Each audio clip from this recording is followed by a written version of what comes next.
Proud of the team. Great win against a really good team. Temple, they've lost the last two, but that was against Houston. Lost a tough one at SMU, and then to come here, we knew they were going to be strong. They did not have White. When I saw him not dressed out, I know that's when you lose one of your main defensive guys, it takes away from who you are, but those guys still battled enough, and I'm just glad we came out with the victory. Hey, Coach, how do you defend a team that's shooting that well, regardless of what you were doing, and they just hit at one point they were shooting 6% from the field and 6% from three, and even covered they was shooting shots. So how do you defend against that? Man, just continue to contest every shot. If they make them, then they make them. Khalif Battle, Zach Hicks, and Damian Dunn are three of the best shooters in our conference, in the country, I can say. Guarded or unguarded, contested or uncontested. So, when Battle gets going, I've been watching him all year. He's done it every single game. He didn't have a great game against us at Temple. That was probably his worst game. But, when they're shooting high, you just got to continue to just, make them take contested shots. And if they make them, they make them. Thoughts on DeAndre tonight? Wonderful. His best overall game, but because he could have came out in the second half and tried to go for 40 points. He could have. He led us in points. He only took 2 shots in the second half, which was a big 3 that he made in the corner. Led us in rebounds, led us in assists. Just a beautiful game because he was very selfless in the second half by trying to create things for other guys. Just to follow up on that, they cut the lead to 6, and then at one point I think DeAndre scored or assisted on 11 straight points for you guys to kind of close it out. Has that, I don't know, you've talked about Kendrick's closer mentality, but the fact that he's been through so much here at Memphis on the court, do you see that playing out now? Does he seem like a more mature player on the court in moments like that? Absolutely, and that's who DeAndre has always been. But he's also sacrificed playing with pros. The last couple of years he's played with some pretty good players, so he didn't have to be the closer. And this year he and Kendrick are both, to me, equally the closers on the team. If you go to DeAndre, you feel good. You go to Kendrick, you feel good. So, yeah, he's more comfortable, but he's waited his turn, and he's deserving what he's getting right now. Penny, any doubt in your mind that you have the best lead duo in the conference? I don't have any doubt in my mind. That's no disrespect to anyone. I really believe in Kendrick. I believe in DeAndre, and I definitely have an argument.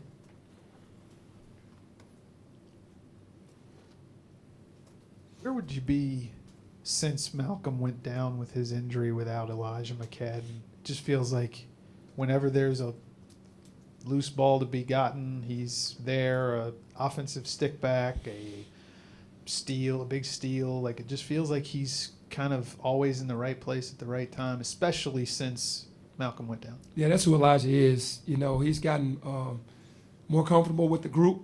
He's always been a quiet guy, but he goes about his business out on the floor. And when we have him on the floor, we feel very comfortable because he's going to do a lot for us. Match up 1 through 5, get loose balls, get big offensive rebounds when we need it, make a play. He's playing really well. Coach, what's it been like to have these guys motivated for a game like this where it's right here? Okay, I'm sorry. Where the game is like this, where the team's record is not that great, but these guys play hard. What's it been like to keep these guys motivated for games like this? Well, you know what? Up until 3 games ago, Temple was second in our league, and then they lost to Houston, SMU, and us. So that's how quick it can go. And again, they were without one starter, but they still had their scores. So we knew that Aaron McKee, who was a great coach, was going to have those guys ready regardless of who was out there. So that's what motivated us to understand that we don't want to have any more hiccups at home and that we have to finish out strong. It's Megan. Is there a sense, I don't even remember when DeAndre last got a technical. Do you get a sense that he has locked in on the urgency of this can't lose moment as well? Yes, I think he has. I mean, he's kind of changed everything up.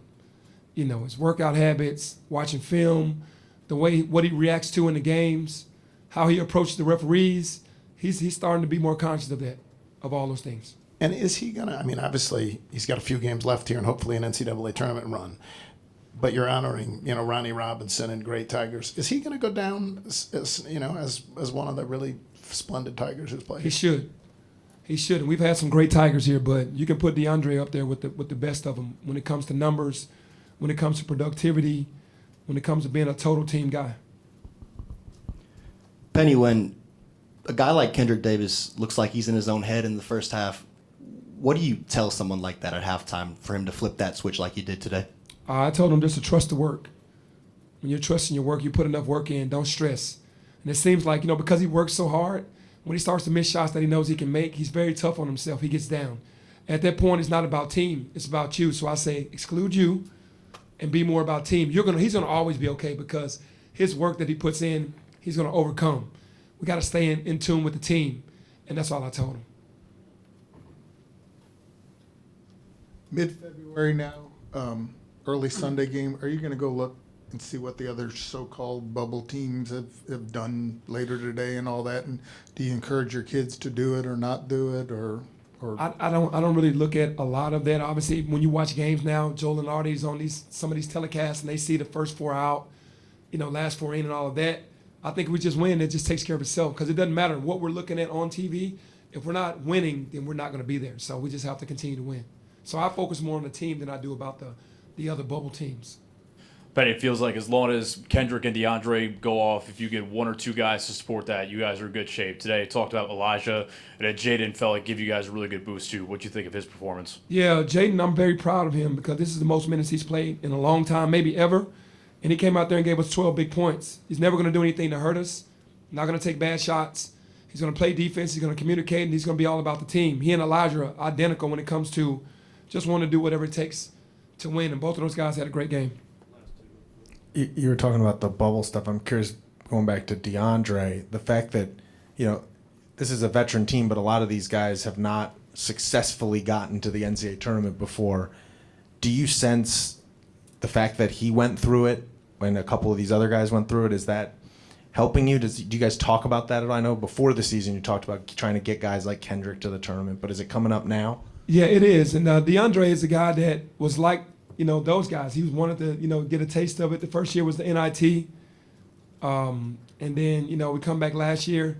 He knows that, and these guys know the further we go, the more it helps their efforts moving forward professionally.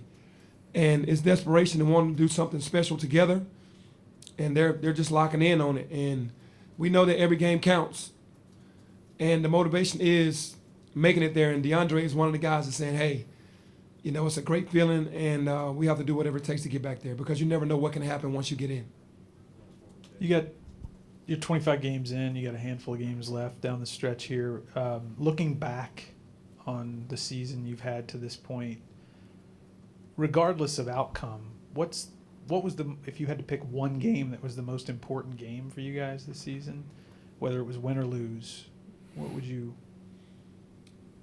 I think at South Florida so far this year. Because if you lose that game, you're in trouble. Mm-hmm. I think that's at South Florida. I mean, we lost to Tulane at home. You couldn't go back-to-back losses, but at South Florida would have been a loss that at that point that would have really hurt us. And then just an update on Alex or Malcolm. Do you expect to have him back? Alex is doing much better than Malcolm. Malcolm's a little slower on his rehab. We're supporting both of those guys. Might see Alex back a little earlier than Malcolm.